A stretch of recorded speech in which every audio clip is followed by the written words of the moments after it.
Before we dive into this latest sci-fi epic, drop a quick hi in the comments. It may seem small, but trust me, it really helps YouTube share this story with more sci fans like us. I'd love to see who's watching.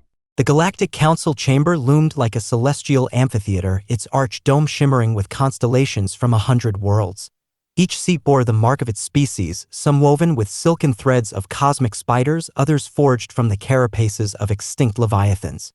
Delegates from the avian castralians perched in crystalline nests, their iridescent feathers rustling, while the amphibious nereidans floated in water-filled enclosures, their bioluminescent markings flickering with unease. The air itself felt charged, thick with tension and the silent weight of history. At the center, Thaddeus Voss of the Thorn Empire stood rigid, his obsidian armor reflecting the holographic chronicles of conquest that adorned the walls. His crimson eyes burned with indignation as he addressed the assembly. Humanity's transgressions cannot be ignored. His voice, sharp as a plasma blade, cut through the murmurs. Their probes have breached the Luton system, our ancestral starways. The Accord has been defiled. Across the Grand Chamber, Chancellor Elias Whitmore of Earth rose from his seat. His silver hair caught the light like a crown, his presence unshaken despite the gravity of the accusations. He straightened his ceremonial robes and met Voss's gaze without flinching. Ambassador Voss, he said calmly, the Luton Accords grant shared mining rights in neutral zones. Our drones detected derelict Thorn warships near New Horizon. Were you salvaging or staging an invasion? The chamber buzzed at the counter-accusation. A Crothian delegate, her chitinous carapace clacking, interjected, this bickering dishonors the Accord. Where's proof? Lysander Cade of the Zewyan, his emerald robes pooling around him, lifted a hand for silence. Let us adjourn to verify these claims. War serves none.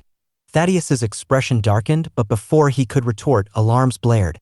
The holographic displays flickered, shifting to an urgent broadcast. Thorn dreadnoughts loomed over Vega Prime, plasma lances igniting the atmosphere as settlements burned. Crops turned to ash, rivers boiled, and thousands of innocent lives vanished in seconds. Elias palmed a hidden comm link. His voice was low but firm. Admiral mobilized the 7th Fleet.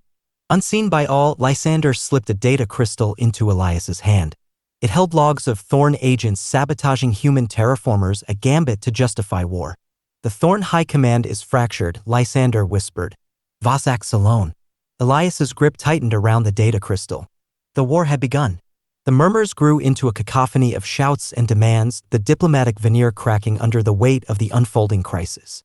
Delegates from the Zalari Trade Consortium, their elongated, translucent skulls shimmering under the Council's dim light, whispered amongst themselves in high-pitched clicks. The Ursan warlord, a bear-like behemoth clad in ceremonial armor, slammed a clawed fist against his podium. We have tolerated the Thorn's aggression for too long, Warlord Krager bellowed, his deep voice reverberating through the hall. First, they annexed the Zephos colonies. Then they blockaded the Hydraxian corridors. And now this, we will not stand idly by as another world is turned to cinders. The Accord has been broken, hissed Cilia Vartok, the reptilian envoy of the Ikar Dominion. If we allow this without retaliation, then what is the purpose of this council? Thaddeus Voss scoffed, his crimson gaze sweeping across the assembly. You speak as if the humans are innocent. He gestured to a hollow display that materialized above his podium, revealing grainy surveillance footage of human mining vessels hovering near the Luton system.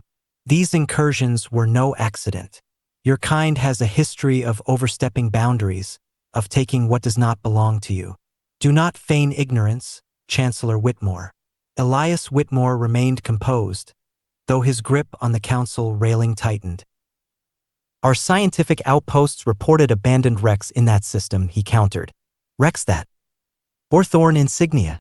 Were you simply looting the remains of your own fallen ships, or was this a precursor to something more sinister?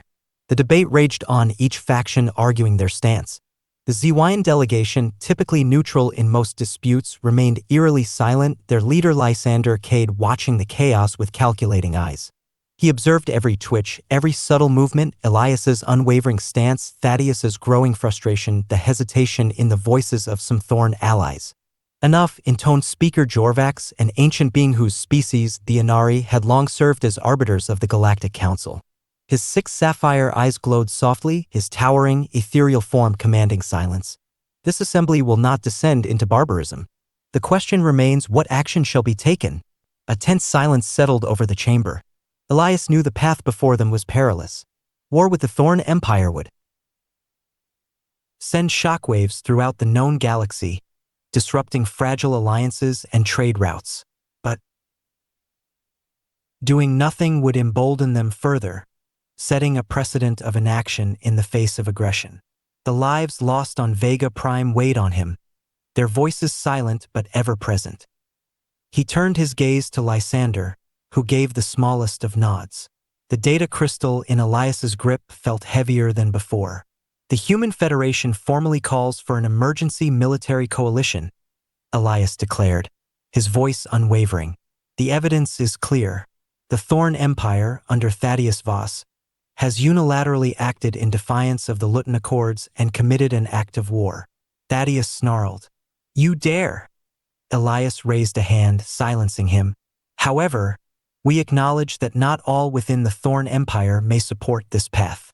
I move that we target Voss's rogue faction directly, rather than declare war upon his entire species. There may yet be those willing to negotiate. The chamber erupted in debate once more, but the proposition had planted a seed of doubt. Allies of the Thorn shifted uncomfortably. Voss knew the tide was turning against him.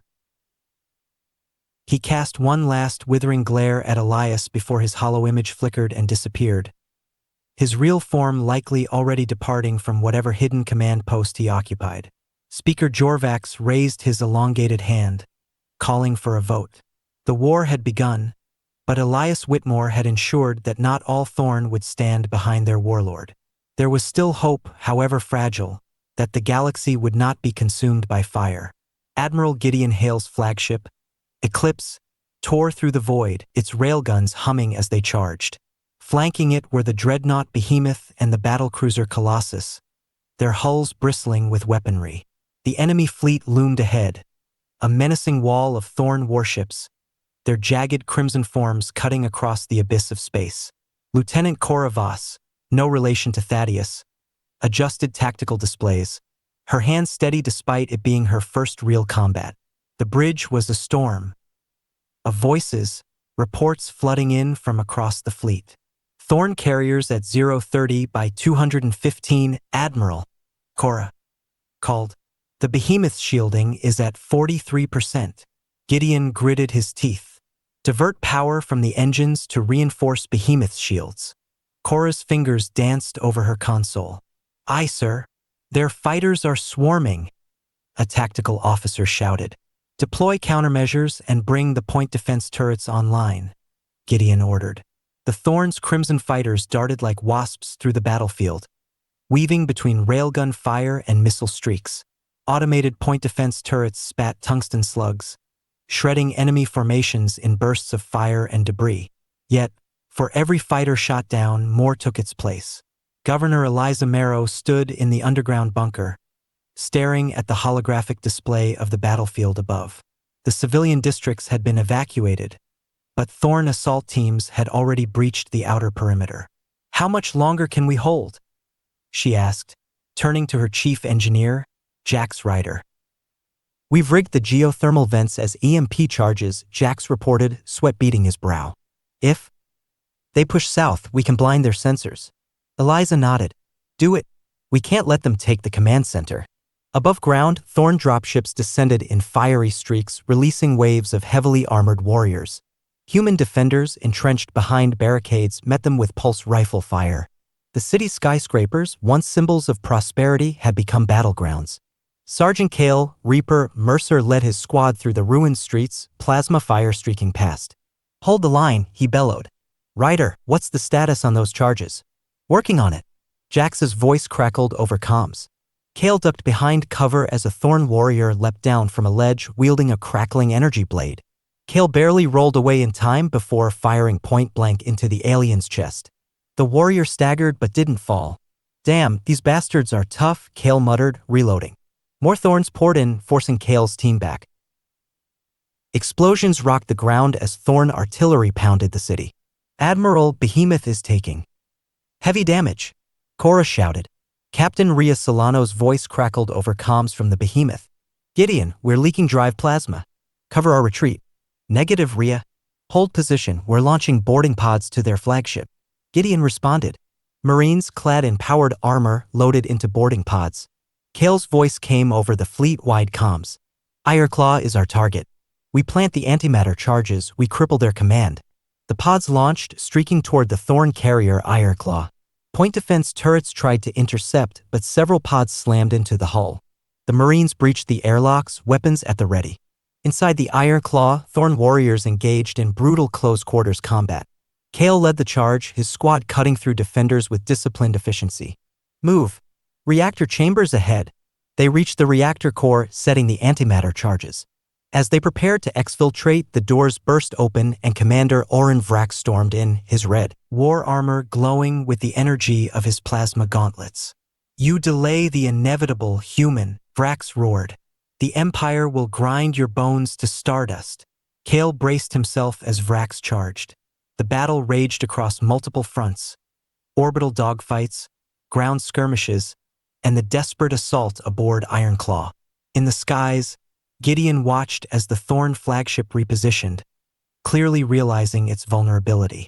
Sir, their main forces are shifting, Cora reported. They're prioritizing defense around Ironclaw. Gideon's mind raced. If the charges on Ironclaw detonated, the Thorns would be forced into disarray. But Kale's team was still inside. Get me Mercer, he ordered. Kale's voice came through, strained but alive. We're almost out, Admiral. Just hold fire a little longer. Inside Ironclaw, the fight with Vrax was brutal. The Thorn commander was faster and stronger, his plasma gauntlets carving through Kale's armor. Kale barely avoided a lethal strike, countering with an EMP knife to Vrax's gauntlet, causing it to short-circuit. With a final shot, Kale put a round through Vrax's helmet. The Thorn collapsed, and Kale's team scrambled for the escape pods. Charges set. We're clear. Kale confirmed. Gideon didn't hesitate. Detonate the antimatter.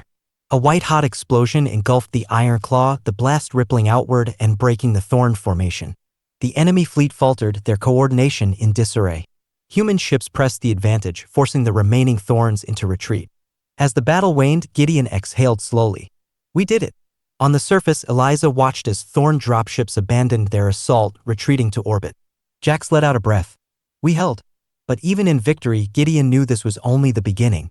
The Thorn Empire would not forget this loss.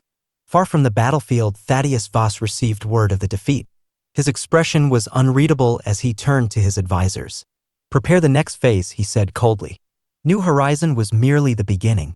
The Thorn homeworld, Pyrrhus, loomed a desolate orb ringed by shattered battle stations, scars of past wars etched into its surface. Gideon's fleet weaved through asteroid belts, avoiding ion mines left as last-ditch defenses. Every ship in the Armada was at full battle readiness, weapons primed and shields humming. Admiral, their planetary shield is down, Cora exclaimed, scanning the latest readings. Scans show the Vengeance docked at the Capitol spire. Gideon's jaw clenched. This is it. Launch the ground teams. We're taking Voss alive. Aboard the Vengeance, Thaddeus Voss stood in the Grand War Room, observing the battle unfold on holographic displays. He sneered as he saw human warships closing in. You think victory here ends it? My brethren will rise from your ashes. Drop pods burned through the planet's atmosphere, slamming into the hardened defenses of the Thorn capital city. Kale, Reaper, Mercer, and his Marines burst from the pods, plasma rifles barking as they tore through Thorn resistance. The city, once the heart of the Empire, had become a war zone. Their defensive line is thick, Kale muttered as he ducked behind cover, dodging a barrage of Thorn disruptor fire. We need an alternate route. Jax Ryder, working with intelligence from orbit, patched through to Kale. There's a maintenance tunnel beneath the western quadrant. It'll take you close to the Capitol spire. Copy that. Kale signaled his team. We're going underground. Move. Blasting open a sealed maintenance hatch, the Marines descended into the tunnels where Thorn forces lay in wait. The fight became brutal, close-quarters combat with knives, fists, and point-blank plasma fire. The Marines pushed through, inching closer to their target. Above, human warships exchanged fire with the last of the Thorn fleet. The Behemoth unleashed kinetic bombardments, shattering ground defenses and clearing a path for reinforcements. The Thorn High Command had been thrown into disarray. Some sought surrender while others prepared to fight to the death. Thaddeus Voss stood among them, a cold smile on his lips. "We will not bow," he declared. "Prepare the final defense." Gideon's Marines breached the spire, forcing their way through heavily armed guards. The halls echoed with gunfire and the clash of blades. Kale's team stormed the war room facing Voss's elite warriors. Kale locked eyes with Thaddeus, who drew an ornate plasma saber. The two warriors clashed, their battle scattering data terminals and toppling hollow projectors. "Your pride doomed your people," Kale growled, deflecting a strike and countering with a vicious punch to Voss's jaw. Thaddeus staggered, wiping blood from his lips. "You misunderstand, human. My people are beyond salvation." He lunged, but Kale sidestepped and slammed him against a console. Gideon's voice cut through the comms. "Kale, status? Voss is down." Gideon transmitted fleet-wide, "Stand down or we glass Pyrrhus." The remaining Thorn captains hesitated, their loyalty to Voss wavering. One by one, weapons were lowered. The battle was over. The trial of Thaddeus Voss became a galactic spectacle. News feeds from every corner of the galaxy broadcasted the proceedings live, and the sheer scale of the event was unlike anything the universe had ever witnessed. For a fleeting moment, it felt as though the entire galaxy held its breath. Prosecutor Anya Vale stood before the tribunal, a towering figure of justice in the vast courtroom. Her voice rang out with unyielding authority as she presented the Zewyan data crystal, the evidence that had finally unraveled the true extent of Thaddeus Voss's betrayal. On the holographic screen behind her, the images flickered, showing the clandestine operations, the hidden communications, and the secret dealings with warlords across the galaxy. It was irrefutable. Voss had manipulated his own people, his ambition blinding him to the very ideals he once professed to uphold.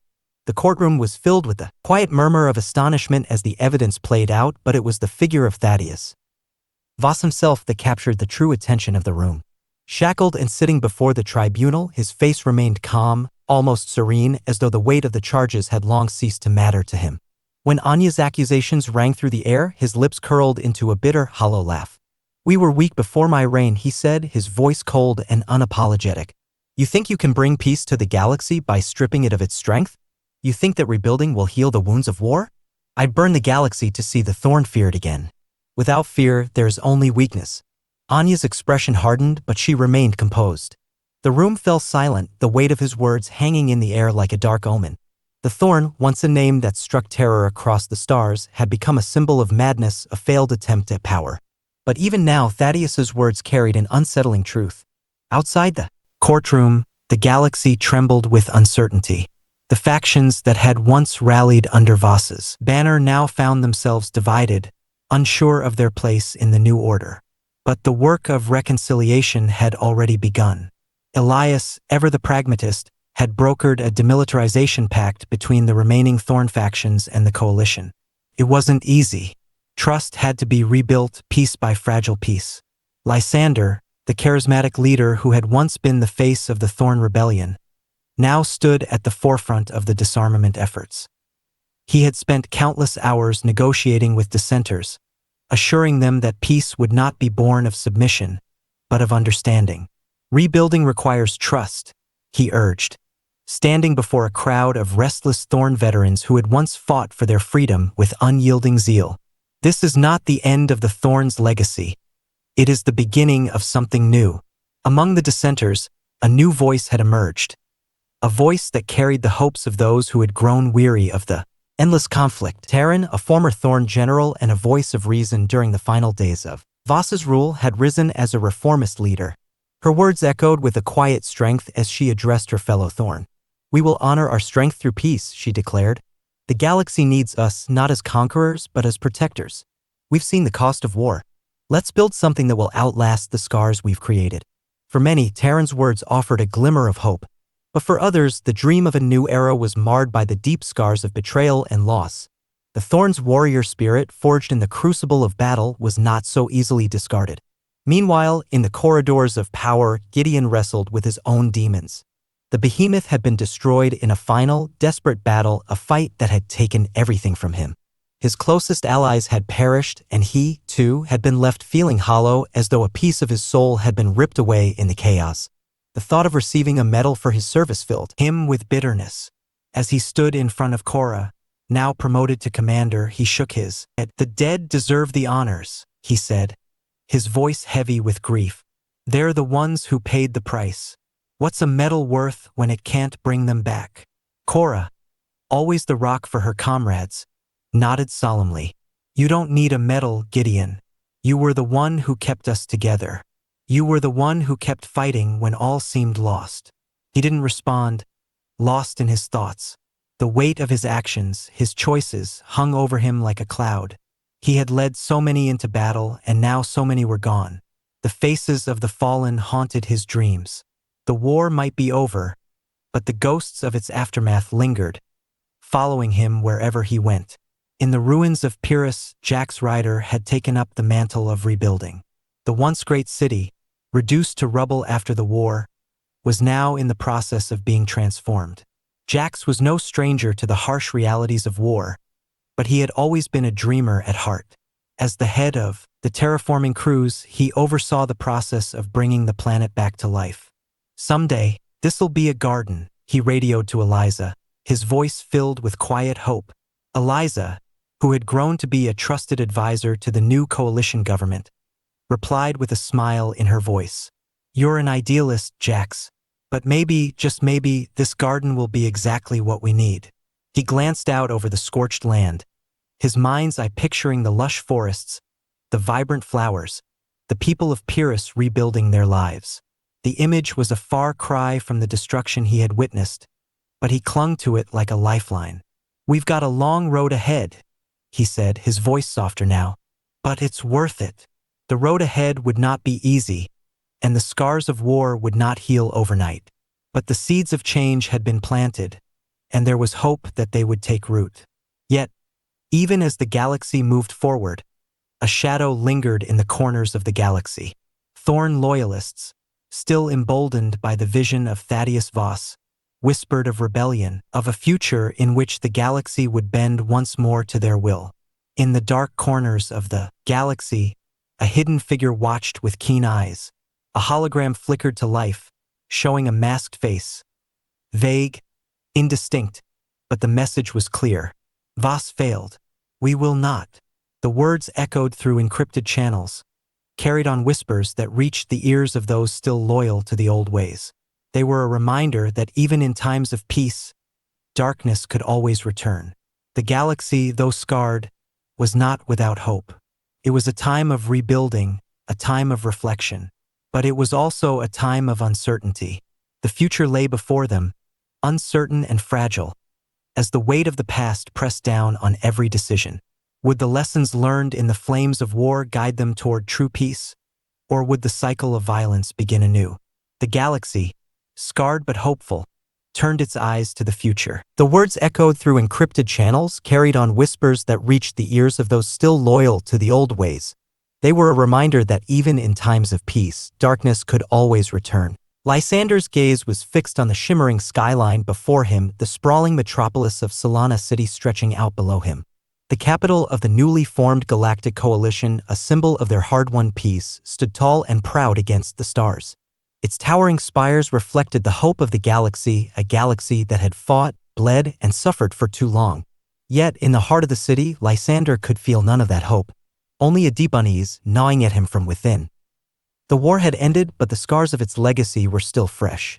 The debris of 1,000 shattered worlds, the memories of millions lost, and the haunting faces of those who had given everything in the struggle for freedom weighed heavily on him. The galaxy was rebuilding, but the pieces were scattered and fragile. Lysander had always believed in the power of unity, that the stars could align if enough people wanted it. But in his quietest moments, he had begun to wonder if peace was ever truly possible. The delicate peace that had been forged in the aftermath of Thaddeus Voss's defeat was already showing signs of strain. Factions that had once fought alongside the coalition now found themselves divided. Some were eager to embrace the new order, to build a future free of war. But others, those who had once fought for the Thorn and its ideals, were not so willing to let go of their past. Lysander had worked tirelessly to hold the fragile threads of the alliance together, but now, with Jarek's rebellion growing in strength, it was becoming clearer that those threads were not as strong as they seemed. He turned from the balcony, his eyes falling on the desk in the corner of the room. It was cluttered with reports, all detailing the increasing unrest in the outer systems. Reports of attacks on coalition outposts, of dissident movements gaining traction in the far reaches of the galaxy. Each report painted a picture of a galaxy that was still on the brink of collapse. Lysander's terminal beeped softly, drawing his attention. A message. A secure transmission. He hesitated for a moment, knowing what it could mean. The last time he had received a message like this, it had been from an old ally, someone he trusted completely. But this message felt different. It felt urgent. He activated the terminal, decrypting the code with practiced ease.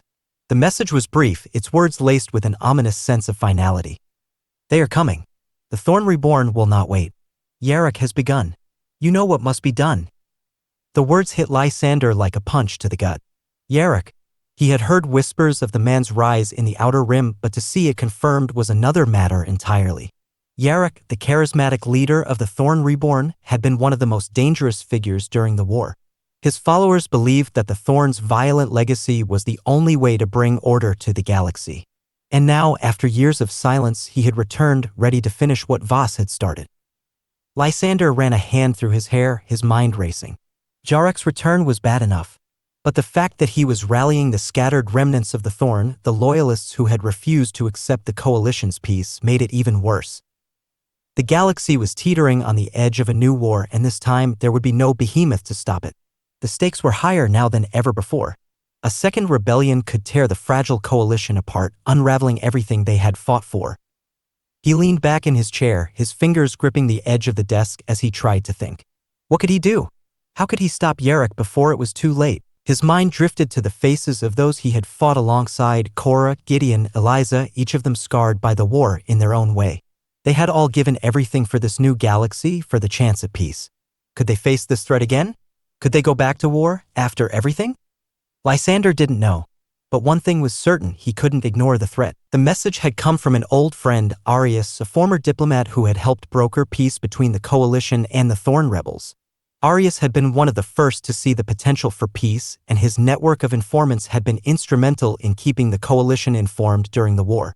If Arius was sending a message now, it meant things were dire. Lysander stood up from his desk, pacing the room as he thought about his next move.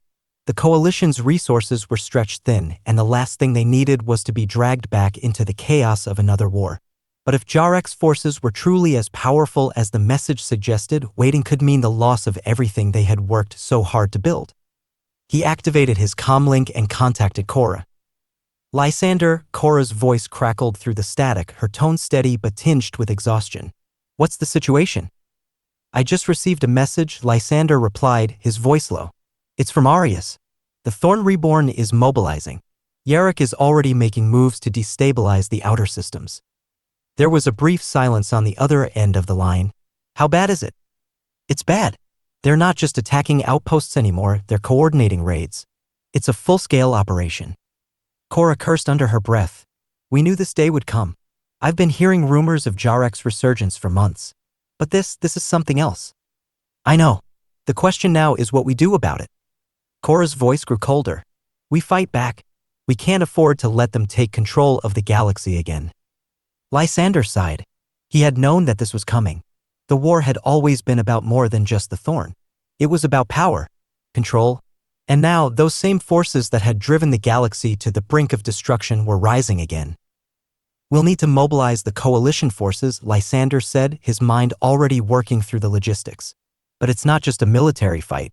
This is going to take diplomacy, too. We can't afford to alienate anyone right now. You're right, Cora agreed, her tone softening. I'll begin gathering the council, but I need you to make contact with the outer systems. We need intel on where Yarok is focusing his efforts. Lysander nodded. I'll get to work on it. But be ready. This is just the beginning. After a few more words, the comlink went silent and Lysander was left standing in the stillness of his room.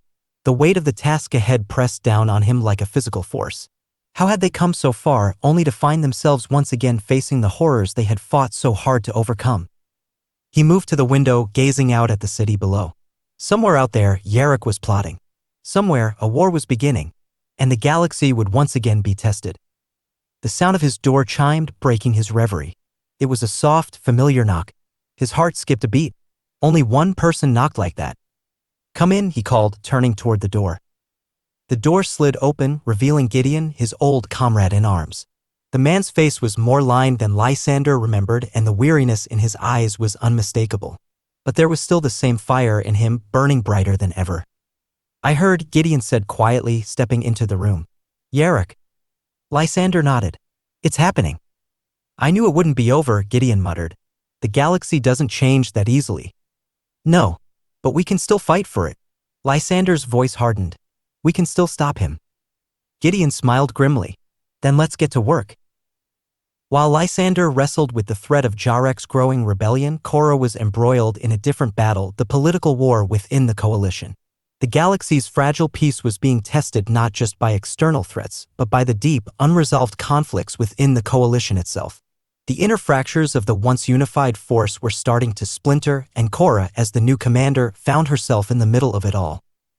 The past had left scars on every faction, and now those scars were beginning to bleed once again.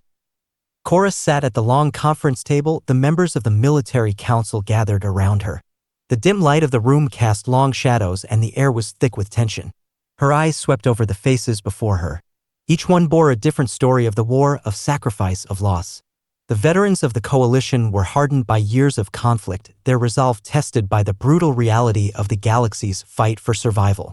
But now, with the war over, there was a new battle to fight, the fight to maintain the peace they had worked so hard to secure. "Commander," Admiral Sela began, her voice calm but firm, "we have received reports of increased raids along the Outer Rim. Jarek's forces are becoming more organized, and they are starting to target key military installations. If we don't respond soon, they'll have the firepower to wage a full-scale rebellion." Korra listened intently, nodding in acknowledgement. She had already received similar reports, and the situation was growing worse by the day. The coalition's outer systems were vulnerable, and it seemed that Yarok was picking off targets one by one. But Korra knew that a hasty military response could risk alienating the more fragile parts of the coalition, especially the planets that had joined for peace, not war. "We need to take action," General Rake, a grizzled officer from the war's front lines, interjected. His eyes were sharp, his tone clipped. "Yarok won't stop until he has control of the galaxy. He believes in force, not diplomacy. If we don't act now, we'll be back where we started, fighting for our very survival." "But we cannot afford to alienate the systems that are still on the fence," Korra responded. "A military escalation could fracture the coalition. We need to remember why we fought for peace in the first place." The room fell silent at Korra's words. It was clear that not all of her counselors shared her idealism. Some of them had lived through the war's horrors and were not willing to entertain the notion of diplomatic solutions. They had seen too many worlds fall to violence, too many lives lost in the pursuit of peace that had never come. Lieutenant Kess, a young officer who had joined the ranks only after the war had ended, leaned forward, speaking with the unbridled enthusiasm of someone who had not yet seen the true cost of war. "But, Commander," she said, "the people need to see action. They need to know we're still strong enough to defend them." Korra could hear the fear in her voice. Fear of the unknown, fear that the coalition would fall apart, that the war they had fought so hard to end would reignite. "I know the people want action," Korra said quietly, "but we must be careful not to fall into the same cycle of violence. If we strike too quickly, we risk becoming what we fought against." There was a pause before General Rake spoke again, his voice tight with frustration. "And what do you suggest, Commander? Do we wait for Yarok to strike first? Wait for him to gather more power and rally the dissidents until we are too weak to defend ourselves?" Korra took a deep breath, steadying herself. The pressure was mounting, and she could feel the weight of the decisions before her. "No," she said firmly, "but we must approach this with precision. If we target Jarek's network of support, his supply lines, we can weaken him without provoking a full-scale war." The room was silent for a moment as the council considered her words. There was doubt in their eyes, skepticism in their frowns. But Korra knew this was the right path. The coalition was not just a military force, it was a fragile alliance of worlds, each with its own concerns, its own priorities. To strike out blindly would be to risk shattering everything they had built. "Commander," Admiral Sela said at last, breaking the silence, "we will follow your lead. But I trust you realize the stakes. If we don't act decisively, we may find ourselves facing an even greater threat down the line." The decision to pursue a targeted strike against Jarek's forces had been made, but the coalition's leadership remained divided. Tensions within the ranks of the galaxy's fragile peace grew sharper by the day, with many factions questioning the viability of Cora's plan. Cora nodded, her mind already working through the logistics. I understand, Admiral. I will consult with Lysander. We need diplomatic channels to work in tandem with our military actions. We cannot afford to make the same mistakes again. As Cora worked to ensure the coalition stayed united, Lysander faced an entirely different set of challenges. The political landscape had shifted drastically in the wake of the war, and the alliances that had held together the disparate factions of the coalition were beginning to fray. Old animosities were resurfacing, and new, opportunistic leaders were starting to make their moves.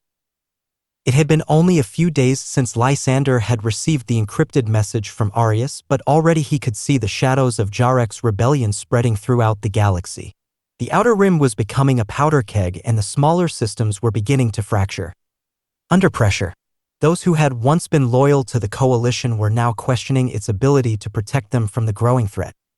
Lysander sat in his office looking out at the stars. The lights of Solana City flickered below him, a constant reminder of the fragile peace he had worked so hard to secure. But now the galaxy was at a crossroads. The threat of war loomed larger than ever, and the political forces within the coalition were splintering. A sudden knock at the door broke his reverie. He turned to see Eliza, his trusted aide and longtime friend, stepping into the room. Her expression was as calm and composed as always, but there was a glint of concern in her eyes. Lysander, she said quietly, the outer systems are in turmoil. The messages from the fringe planets are growing more desperate. They want answers. They want to know if we will protect them. Lysander nodded, feeling the weight of her words settle on him like a cloak. He knew that the outer systems were the most vulnerable. They had always been the first to suffer during the war, and now they were once again on the precipice of chaos. I know, Lysander replied, his voice heavy. But we need to move cautiously. If we act too aggressively, we risk alienating the systems that have joined the coalition for peace. They can't afford another war. And neither can we. Eliza crossed the room, sitting down across from him. I agree, but we can't ignore the fact that Jarek is gaining power. His forces are growing, and if we don't act soon, we'll lose the support of the Outer Rim altogether. There are whispers of new alliances being forged out there, alliances that may not be as friendly to us as we hope. Lysander leaned back in his chair, running a hand through his hair. It's the same as before, isn't it? The same patterns, the same factions trying to manipulate the galaxy to their own ends. The coalition was never truly unified. It was only a matter of time before the cracks started to show. You know that's not true, Eliza said softly, her voice steady. The coalition is stronger than you think. But it needs leadership. It needs someone who believes in it. Lysander sighed, feeling the weight of her words. He had always believed in the ideal of unity, but the reality of leadership was much more difficult than he had ever anticipated. The galaxy was full of people with different goals, different ideologies, and different fears. And the further they went from the heart of the coalition, the more fractured and disjointed those ideologies became. We have to do more than just fight Jarek's forces, Lysander said, his mind working through the complex web of political relationships. We need to reach out to the leaders of the outer systems. We need to rebuild the trust that has been broken. Eliza raised an eyebrow. You mean diplomacy? After everything that's happened? Lysander nodded. Yes. The power of diplomacy, of dialogue, is the only way we can hope to avoid full-scale war. I'll contact the leaders of the fringe planets. I'll send a message that we are committed to protecting them, that the coalition stands with them. Eliza looked at him for a long moment as if weighing the gravity of his words. It's a gamble, Lysander. One that could tip the balance of power in the galaxy. I know, he said quietly, but it's the only chance we have. The cold expanse of space stretched before them, the stars glittering like distant hopes just out of reach. But here, in the heart of the coalition's capital, the room felt suffocating, its air thick with unspoken words and rising tensions. Cora stood near the viewport, her back to the gathered council, her eyes tracking the path of the distant ships in the system. It was a calm night, yet her heart beat louder than the silence in the room. The holograms of the various council members flickered before her, their faces a mix of grim determination and concern. The remnants of the Thorn, the forces loyal to Jarek, were growing stronger every day. Their strategic advances in the outer systems were threatening to destabilize the very foundations of the fragile peace that had taken so much to achieve. We're running out of time, Admiral Sela spoke up, her voice steady yet carrying the weight of years spent in the service of the coalition. Yarok is rallying support from the fringe worlds. If we don't act soon, he'll have a force large enough to overrun the inner systems. The rest of the galaxy will be forced to choose sides, and we'll find ourselves in a war we might not be able to win. Cora turned from the viewport, meeting the Admiral's gaze. We know that. What we need to decide is how we respond.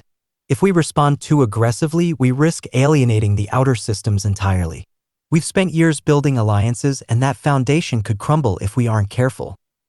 I'm not advocating for a full-on offensive, General Rake interjected, his tone clipped. But we can't keep waiting for Yarok to act first. The Thorn's raids are becoming more coordinated. They're systematically destabilizing entire regions. We need to preemptively strike at their supply lines, their leadership, cut off their resources before they grow too strong. There was a murmur of agreement from several of the council members, but Cora's gaze swept across the room, lingering on the faces of those who didn't immediately share in that sentiment. They had lived through the war, they had seen the damage that unchecked aggression could cause. The consequences were not lost on them. I understand the urgency, General, Cora said, her voice firm but calm. But we must act with caution. The coalition's strength lies not just in our military might, but in the unity of the worlds we've brought together. A premature military campaign could fracture that unity. We must be strategic, find a way to undermine Yarok without giving him the excuse to rally more systems to his cause. Lieutenant Kess, sitting near the table's edge, leaned forward. Commander, with all due respect, if we wait too long, there will be no unity to preserve. The outer systems are already beginning to splinter. If we don't show strength, the people will lose faith in the coalition. They need to see us acting decisively. The young officer's words echoed the fears that had taken root in the hearts of many. The question of strength versus diplomacy had become the central dilemma of their strategy. The galaxy had seen too much bloodshed for its leaders to ignore the possibility of war, but they also knew the consequences of failure to preserve peace. It was a fragile thing, peace. Too fragile for any of them to gamble with recklessly. The question is, Admiral Sela chimed in, her voice cutting through the growing tension, how do we neutralize Yarok without giving him the leverage to create a martyrdom narrative?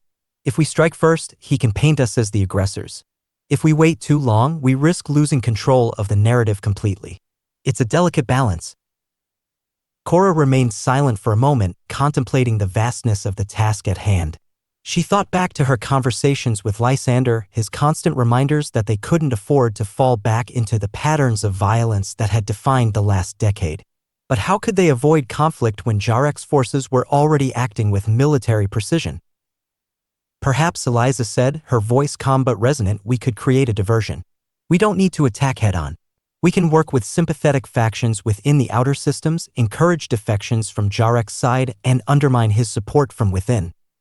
Cora's eyes sharpened. That's a possibility. But we need reliable intel first. If we can't identify Jarek's true supporters within the systems, we'll end up exacerbating the problem. We don't want to accidentally alienate those who are still on the fence. The room fell silent for a moment as the council members processed the weight of the situation.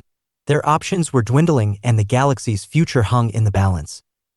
Outside the council room, the atmosphere in the halls of the capital was different. Here, in the corridors where officials from all over the galaxy walked, the whispers of distrust were louder than the words spoken in the council. It wasn't just the fear of Yarok that had begun to fester.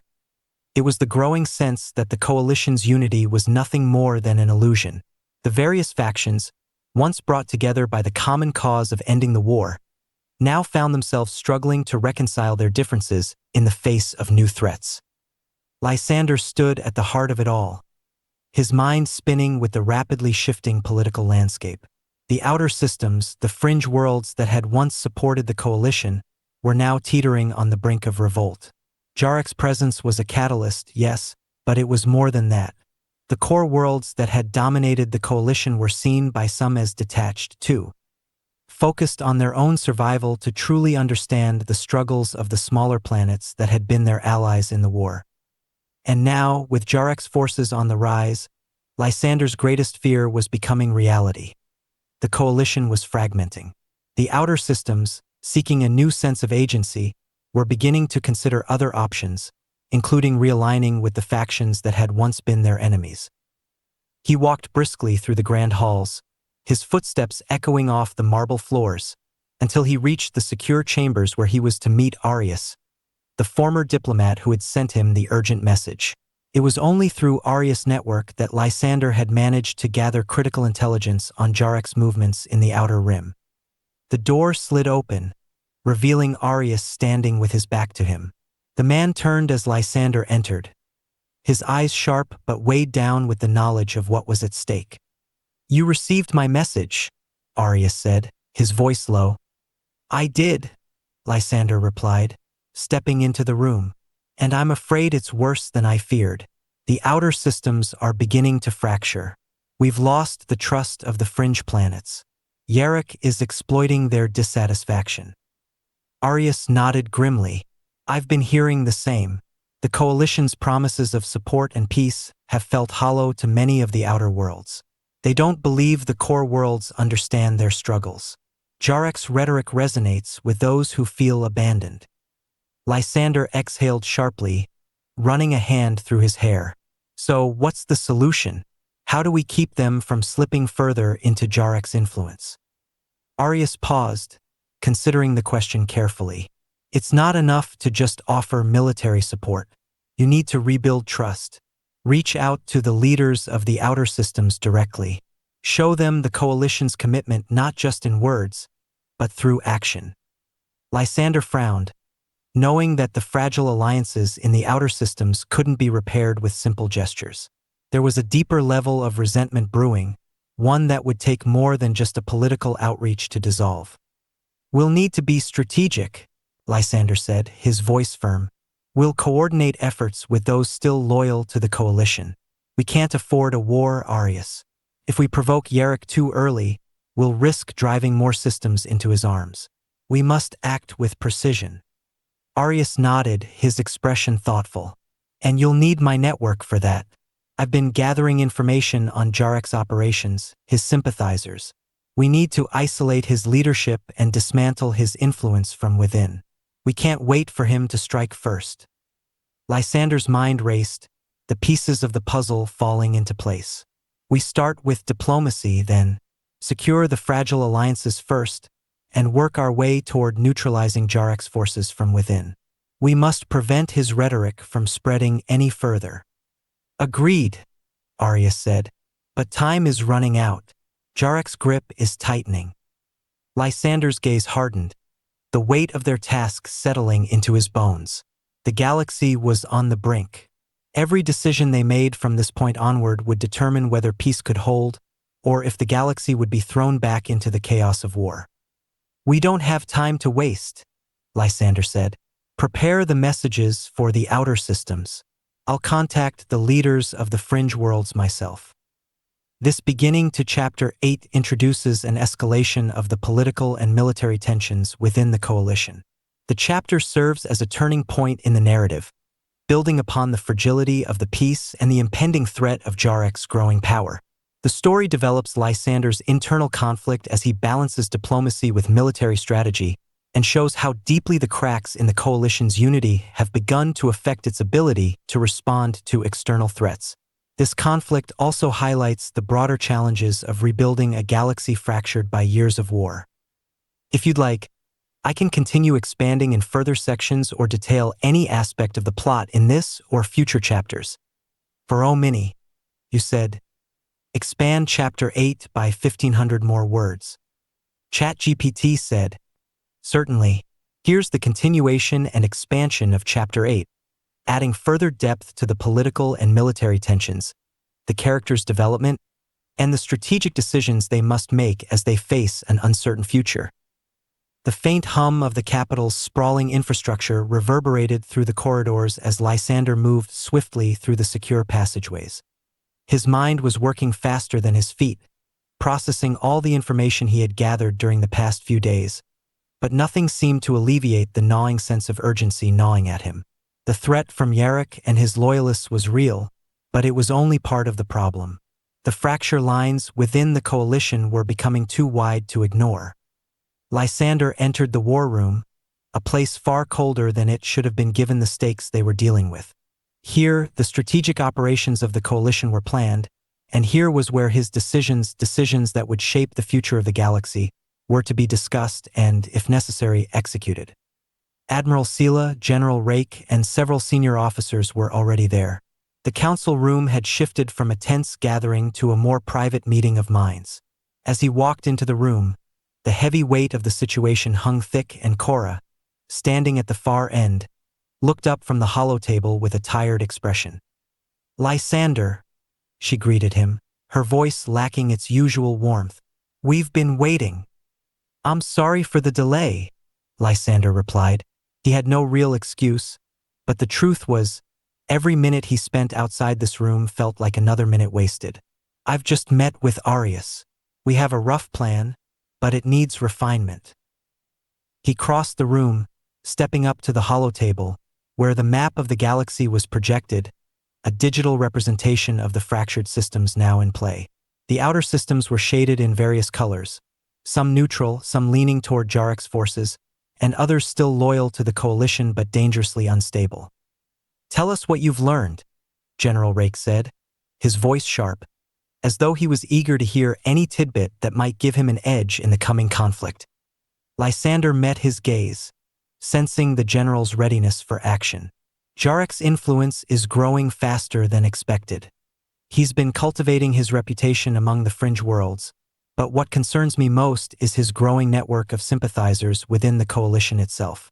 People on the inside, high-ranking individuals who have started to question whether the inner systems have the interests of the outer worlds at heart." He paused, letting the weight of his words sink in. The room fell into a heavy silence as everyone processed the implications.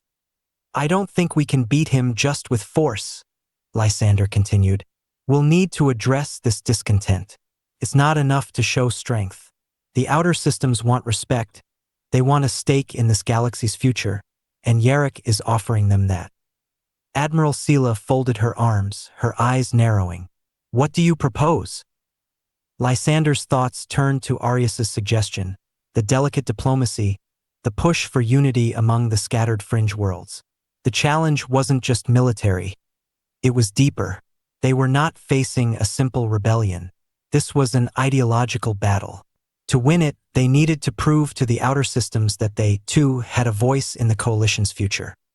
"We need to initiate a series of diplomatic missions," Lysander said. "I will personally reach out to the most influential leaders in the outer systems, those who have started to question the coalition's commitment. We need to show them that we're listening, that we understand their concerns, and most importantly, that we will not abandon them." "And what do we do about Jarek?" Cora asked, stepping closer, her expression grim. "You're asking us to wait longer while his forces are bolstered? I'm all for diplomacy, but we can't ignore the threat on the horizon. We risk losing them entirely if we don't show strength." Lysander turned his gaze toward her, understanding the position she was in. Cora had earned her place as a leader through battle, and her instincts were sharp. But this was different. This was not a war they could win with conventional tactics. "I'm not suggesting we do nothing," Lysander replied. "We still need to monitor Jarek's movements closely, gather intelligence, and disrupt his supply lines, but a full-scale offensive will push more systems into his camp. I don't know about you, but I can't bear the thought of watching the galaxy plunge back into war over another misunderstanding." There was a long pause, the weight of his words hanging in the air. Finally, General Rake spoke up, his voice measured but with a trace of doubt. "And if we fail? If we don't act fast enough, and the outer systems decide that we're too weak to protect them?" "If we fail," Lysander said quietly, "then Jarek's forces will be the least of our problems. The coalition will fall apart, and the galaxy will fragment in a way we may never recover from." Cora met his gaze, her eyes softening for a moment. "Then let's make sure we don't fail." The decision was made. The first wave of diplomatic outreach would begin immediately, with Lysander at the helm. But even as the plan took shape, the shadows of war loomed larger. Lysander's shuttle drifted through the empty expanse of space, en route to his first destination. A diplomatic summit on Velox Prime, one of the most influential fringe worlds. Velox had been a staunch supporter of the coalition during the war, but the scars of the past conflict ran deep, and the leaders there were growing restless. Lysander sat in the dimly lit cockpit, looking out at the stars as they passed by at a speed that was almost too fast to register. The weight of his task pressed down on him. This was no mere peacekeeping mission. If he failed here, the entire galaxy could fall into chaos. He knew that he was walking a tightrope. On one side, the military-minded factions like General Rake wanted an aggressive, decisive strike against Yarrick. On the other, the diplomatic factions, led by Korra and others, were calling for a more measured approach. And then there was Lysander himself, caught between the two, tasked with keeping the coalition together, one fragile world at a time. He had seen the disillusionment that ran through the ranks of the outer systems firsthand. They had fought hard during the war, only to be left with broken promises and uncertainty. The inner systems were too focused on rebuilding their own infrastructure to understand that the outer world still felt abandoned. It was no surprise that they were listening to Jarrek's rhetoric.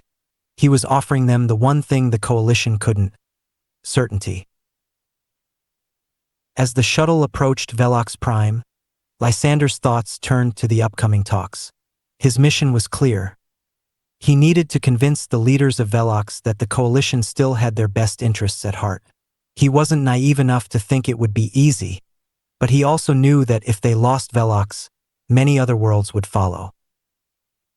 The shuttle's engines slowed as it descended into Velox Prime's atmosphere. Lysander straightened in his seat, steeling himself for the political battle ahead. But as he looked out the viewport and saw the sprawling cities below, he couldn't shake the feeling that this mission would decide the fate of the galaxy. Velox Prime's capital city, Karath, was a gleaming metropolis of steel and glass, its spires piercing the sky like the teeth of some massive beast. The planet's leaders had once looked to the coalition for guidance and protection, but that faith had eroded over time, much like the wear on a rusted bridge. As Lysander stepped out of his shuttle, the harsh reality of the political divide became apparent. A crowd of protesters had gathered in the streets, their chants echoing through the air as they demanded more from their government. They were the voices of the disillusioned, those who felt abandoned by the promises of peace, those who believed that the coalition had forgotten them. The sight of them sent a shiver down Lysander's spine, but he remained resolute. This was a battle he had to fight, and he had to win it. The diplomats who greeted him at the gates of Karath did so with cool formality, their eyes betraying no emotion. Lysander was no stranger to the art of political negotiation, but there was something different about this mission. The stakes were higher. If he failed here, the ripple effects would spread across the galaxy, and the dream of unity would be shattered. As they made their way into the heart of the city, Lysander couldn't help but notice the contrast. The pristine, glittering buildings of the elite contrasted sharply with the grimy streets below, where the Real suffering lay. The disparity was striking, and he understood now more than ever why the outer systems were so angry. The negotiations would begin tomorrow. Lysander took one last look at the streets before turning away and heading into the council chambers, where the real battle for the galaxy's future would begin.